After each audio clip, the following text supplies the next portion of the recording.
সবাইকে স্বাগত দীপ্ত সন্ধ্যার সংবাদে। সাথে রয়েছে দোলা ডলরের। শুরুতেই জানাবো সংবাদ শিরোনাম। দেশে আরও কয়েকদিন অব্যাহত থাকতে পারে বৃষ্টি, বজ্র থেকে সতর্ক থাকার আহ্বান। গাজায় ইসরায়েলি হামলায় আরও 5 ফিলিস্তিনি নিহত, রয়েছে 9 বছরের এক শিশু। বৃষ্টিতে বাংলাদেশ নিউজিল্যান্ড দ্বিতীয় টি-20 ম্যাচ পরিত্যক্ত, 2 মে পরবর্তী ম্যাচ।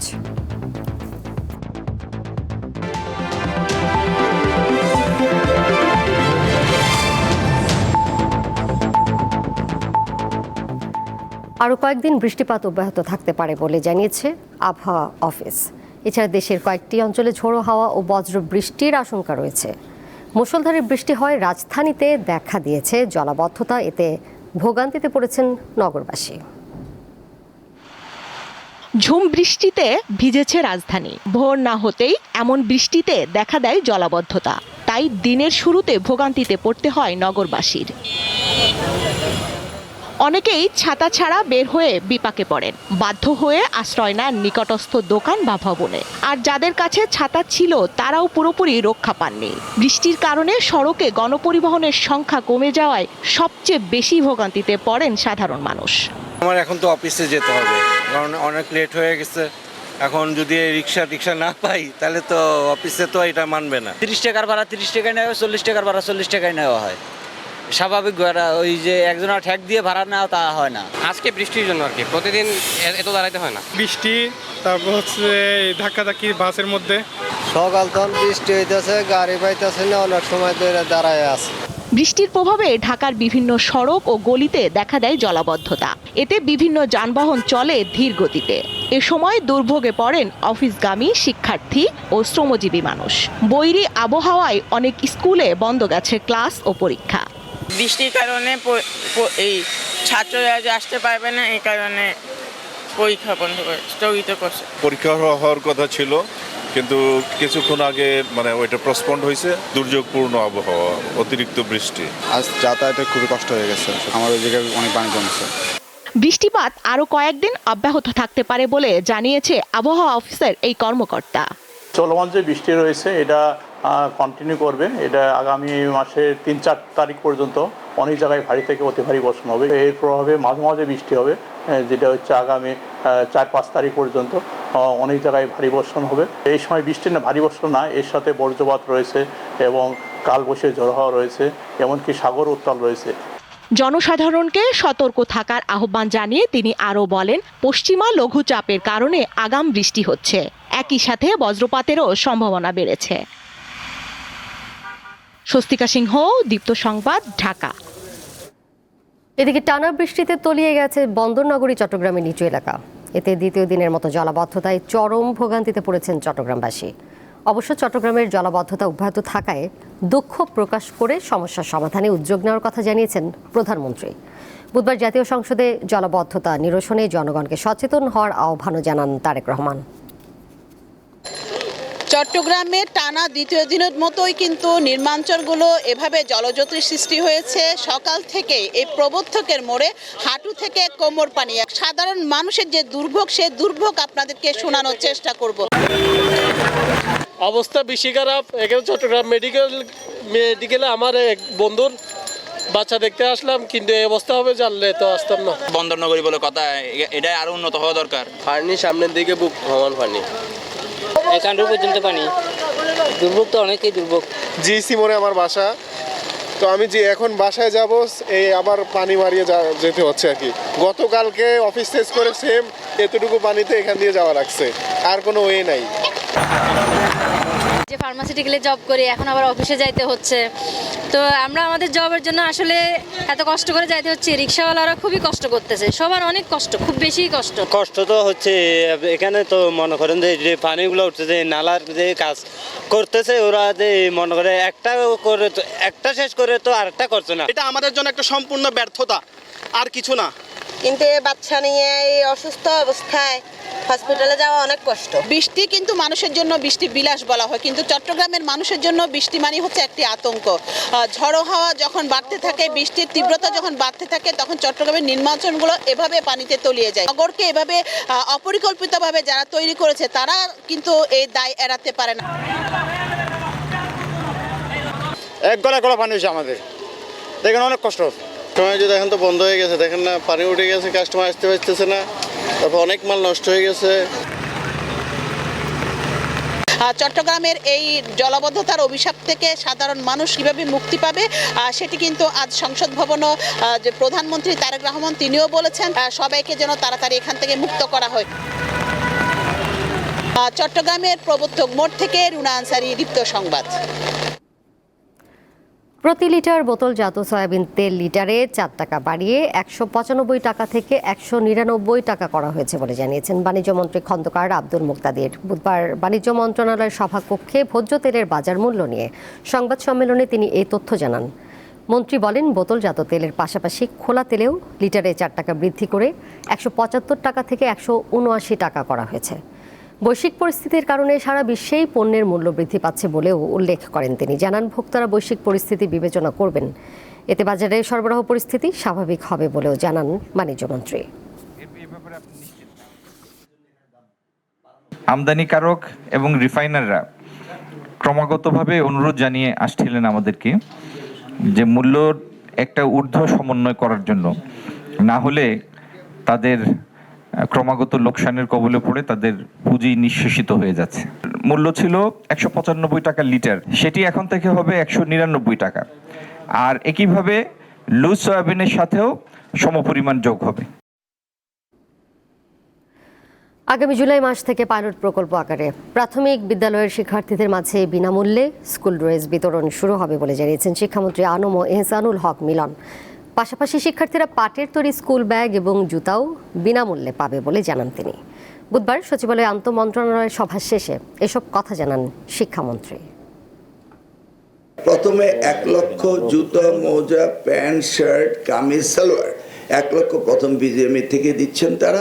তারপরে আমাদের সরকার থেকে, এলজিডি মিনিস্ট্রি থেকে, আমাদের মিনিস্ট্রি থেকে অ্যাজ এ হোল টোটাল প্রোগ্রামটা আমরা করব। রাজধানীতে ব্যাটারি চালিত রিকশার দৌরাত্ম্য দিন দিন বাড়ছে। অনিয়ন্ত্রিত গতির এসব যান মাঝে মধ্যেই দুর্ঘটনার কবলে পড়ছে। এতে ঝুঁকিতে পড়ছেন যাত্রী ও চালকরা, কিন্তু দেখার যেন কেউ নেই। যত্রতত্র ব্যাটারি চালিত রিকশার দাপট নিয়ে 2 পর্বের প্রতিবেদনের আজ শেষ পর্ব। রাজধানী সহ সারা দেশে বিভিন্ন অলিগলিতে ব্যাটারি চালিত রিকশার দাপট এখন নিত্যদিনের বাস্তবতা। নেই কোনো লাইসেন্স, নেই গতির নিয়ন্ত্রণ, আর এই অনিয়ন্ত্রিত গতির বলি হচ্ছে সাধারণ মানুষ।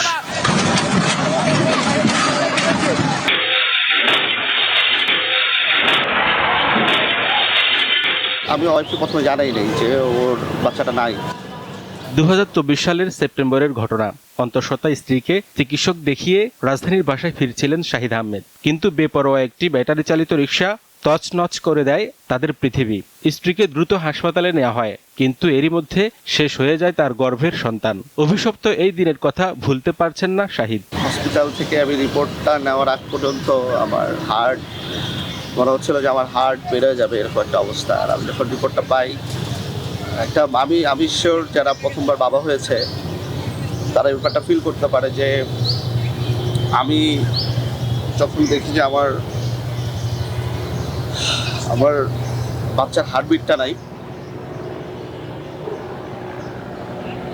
এরপর আমি ভাষায় প্রকাশ করতে পারবো না যে আমার কথা খারাপ লাগছিল।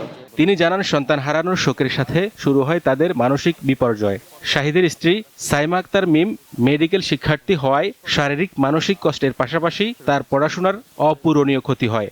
আমরা যারা প্রথম বাবা হওয়ার ফিলিংস যারাই পেয়েছে, আল্লাহ তাআলা দিয়েছে, তারা জানে যে বাবা হব, আসবে, এই ফিলিংসের উপরে দুনিয়ার কোনো ধরনের ফিলিংস থাকতে পারে বলে আমার মনে হয় না।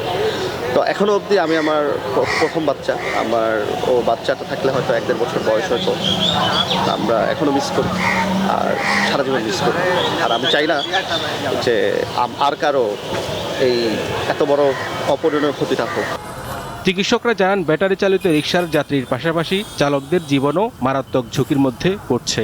1626 জন অ্যাক্সিডেন্টাল রোগীর চিকিৎসা দিয়েছে এমার্জেন্সি ভিত্তিতে ঈদের বন্ধে। সেখানে অটো চালিত অ্যাক্সিডেন্টের সংখ্যা ছিল 387। একটি মানুষ ধরি প্রতিদিন টানা গাড়ি চালায়, এটি যে শুধু যে গাড়ির অ্যাক্সিডেন্টের ক্ষেত্রেই আপনার ব্যাপারটা প্রযোজ্য তা না। ড্রাইভারের নিজের স্বাস্থ্যগত দিক থেকেও এটা আমি মনে করি যে এক ধরনের ঝুঁকি। শাহিদ আহমেদের জীবনের ট্র্যাজেডি কেবল একটি দুর্ঘটনা নয়, এটি আমাদের অব্যবস্থাপনার চরম এক প্রতিফলন। একটি স্বপ্ন অঙ্কুরে বিনষ্ট হয়েছে, কিন্তু প্রশ্ন হলো আর কত প্রাণ ছড়লে টনক নড়বে প্রশাসনের? এই অবৈধ ও অনিয়ন্ত্রিত মরণফাঁদগুলো কি এভাবেই রাজপথে দাপিয়ে বেড়াবে? হেদায়েতুল্লাহ সীমান্ত, দীপ্ত সংবাদ, ঢাকা। সুপ্রিম কোর্ট আইনজীবী সমিতি নির্বাচনে সাধারণ আইনজীবী ও জুলাই যোদ্ধাদের দাবির পরিপ্রেক্ষিতে আওয়ামীপন্থী আইনজীবীদের নির্বাচন করতে দেওয়া হচ্ছে না বলে জানিয়েছেন বিএনপির নবনির্বাচিত আইন সম্পাদক ও সিনিয়র আইনজীবী বদরুদ্দোজা বাদল। বুধবার সুপ্রিম কোর্ট প্রাঙ্গণে সাংবাদিকদের একথা বলেন বিএনপির আইন সম্পাদক। এর আগে জাতীয়তাবাদী আইনজীবী ফোরামের নেতারা বলেন, আইনগতভাবে আওয়ামী লীগের কার্যক্রম নিষিদ্ধ, তাই তাদের আইনজীবী সমিতির নির্বাচনে অংশ নেওয়ার সুযোগ নেই। আওয়ামীপন্থী আইনজীবীদের সব ধরনের তৎপরতা সুপ্রিম কোর্টে প্রতিহত করার হুঁশিয়ারি দিয়ে তারা আরও বলেন, সুপ্রিম কোর্টে তাদের সভা সমাবেশ বা সাংবাদিক সম্মেলন করার আইনগত বৈধতা নেই। নিষিদ্ধ আওয়ামী লীগের প্যানেলে বা ব্যানারে নির্বাচন করেছে বা সমর্থন করেছে তাদের কেন নির্বাচনে অংশগ্রহণ করতে দেওয়া না হয়? এটা জুলাই যোদ্ধাদের দরখাস্তর প্রেক্ষিতে এবং অনেক সাধারণ আইনজীবীদের দরখাস্তর প্রেক্ষিতে সুপ্রিম কোর্ট বার এটার সিদ্ধান্ত নিয়েছে। কাজে এখানে সাধারণ আইনজীবীরা সেটাকে সমর্থন করেছে। 2025 সালে দেশে HIV/AIDS আক্রান্ত হয়ে 219 জন রোগী মারা গেছে, শনাক্ত হয় 1491 জন, যা বিগত বছরগুলোর মধ্যে সর্বোচ্চ। গত 5 বছর ধরেই আক্রান্তের সংখ্যা বাড়ছে। চিকিৎসা কার্যক্রমে ধীরগতি এবং অসচেতনতাই এর জন্য দায়ী বলে জানান চিকিৎসকরা। বুধবার রাজধানীর বিএমএ মিলনায়তনে বাংলাদেশ হেলথ রিপোর্টার্স ফোরাম এবং এইডস হেলথ কেয়ার ফাউন্ডেশনের উদ্যোগে আলোচনা সভায় এসব বিষয় উঠে আসে।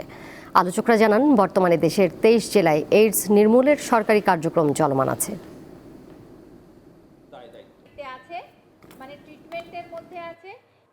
এমনও ওষুধ হয়েছে এখন যে একটা ইনজেকশন নিলে আপনি 1 বছর ভালো থাকতে পারবেন, মানে একটা আক্রান্ত ব্যক্তি এখন যেমন প্রতিদিন কিন্তু ট্যাবলেট খেতে হয় HIV রোগীর, প্রতিদিনই মনে করে করে ওষুধ খেতে, যদি না খায় 2 দিন 3 দিন বা 1 মাস যদি সে না খেতে পারে তাহলে ভাইরাল একটা রেজিস্ট্যান্স হয়। কিন্তু এই জন্য এটা দূর করার জন্য এখন এমন ওষুধ এসেছে যে আপনি একবার বছরে একটা যদি ইনজেকশন নেন আপনি 1 বছর আর কোনো ওষুধই খেতে হবে না। আন্তর্জাতিক প্রসঙ্গ, গাজায় চলমান সহিংসতার মধ্যে ইসরায়েলি হামলায় 5 ফিলিস্তিনি নিহত হয়েছেন। এর মধ্যে 9 বছর বয়সী এক শিশুও রয়েছে। মঙ্গলবার গাজা উপত্যকায় ইসরায়েলি বিমান হামলায় এই হতাহতের ঘটনা ঘটে। উপত্যকাটির সিভিল ডিফেন্স সংস্থা জানিয়েছে, গাজা সিটির রেমাল এলাকায় একটি গাড়িতে ড্রোন থেকে 2টি ক্ষেপণাস্ত্র নিক্ষেপ করা হলে 4 জন নিহত এবং আরও 6 জন আহত হন। এছাড়া খান ইউনিসে ইসরায়েলি ড্রোন হামলা ও গোলাবর্ষণের সময় 9 বছর বয়সী এক শিশু নিহত হয়। তবে ইসরায়েলি সেনাবাহিনীর দাবি, ইয়েলো লাইনের এলাকায় একজন সন্দেহভাজন ব্যক্তি সেনাদের দিকে এগিয়ে আসায় তারা তাৎক্ষণিকভাবে গুলি চালিয়েছে। 2023 সালের 7 অক্টোবর থেকে শুরু হওয়া গাজা ইসরায়েলি আগ্রাসন এ পর্যন্ত নিহতের সংখ্যা দাঁড়িয়েছে 72,594 জনে এবং আহত হয়েছেন 1,72,404 জন।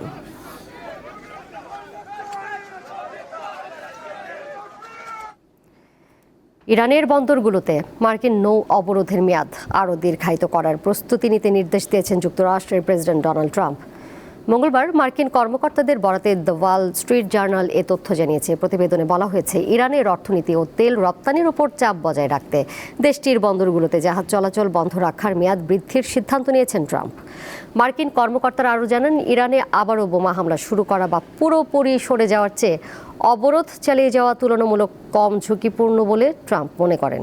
এদিকে এ খবরের পর আজ বুধবার সকালে বিশ্ববাজারে তেলের দাম নতুন করে বেড়েছে।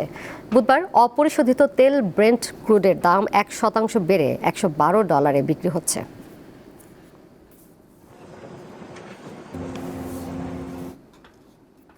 এবারে জানিয়ে দিব খেলার খবর। বৃষ্টির কারণে বাংলাদেশ নিউজিল্যান্ড সিরিজের দ্বিতীয় টি-20 ম্যাচ পরিত্যক্ত হয়েছে। চট্টগ্রামের বীরশ্রেষ্ঠ মতিউর রহমান স্টেডিয়ামে ম্যাচ পরিত্যক্ত ঘোষণা করেছেন ম্যাচ রেফারি অ্যান্ডি পাইক্রফট। 2 দলের অধিনায়ককে ডেকে সিদ্ধান্ত জানিয়ে দেওয়া হয়েছে। বাংলাদেশ নিউজিল্যান্ড সিরিজের দ্বিতীয় টি-20 পরিত্যক্তের মাধ্যমে চট্টগ্রাম পর্বের খেলা শেষ।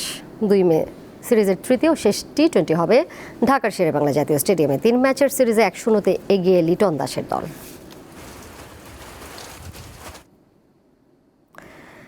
80-90-এর দশকের জনপ্রিয় প্রতিভা অন্বেষণ কর্মসূচি নতুন কুড়ির আদলে দেশব্যাপী শুরু হতে যাচ্ছে নতুন কুড়ি স্পোর্টস।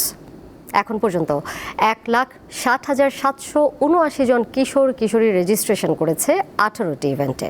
এর মধ্যে 1,16,646 জন কিশোর ও 44,133 জন কিশোরী রয়েছেন। দুপুরে জাতীয় ক্রীড়া পরিষদের আনুষ্ঠানিক সংবাদ সম্মেলনে বিষয়টি জানিয়েছেন যুব ও ক্রীড়া প্রতিমন্ত্রী আমিনুল হক। যুব সমাজকে ক্রীড়ামুখী ও মেধাবী ক্রীড়াবিদ বের করতে 12 থেকে 14 বছর বয়সী শিশুদের নিয়ে মোট 7টি জনপ্রিয় ইভেন্টে এই প্রতিযোগিতা হবে। আগামী 2 মে সিলেট জেলা স্টেডিয়ামে প্রধানমন্ত্রী তারেক রহমান এই কর্মসূচির উদ্বোধন করবেন।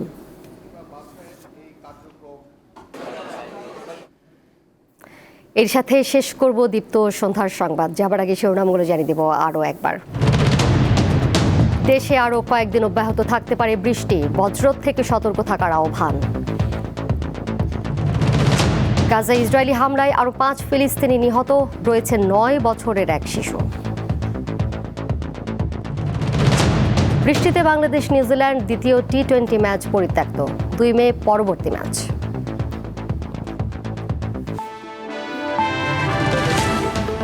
এই ছিল এখনকার মতো। পরের সংবাদ দেখবেন রাত 11টায়। এছাড়াও আরও তথ্য এবং বিনোদনের নানা খবরাখবর জানতে যুক্ত থাকুন দীপ্ত ডিজিটাল প্ল্যাটফর্মে। ধন্যবাদ সবাইকে এতক্ষণ সাথে থাকার জন্য।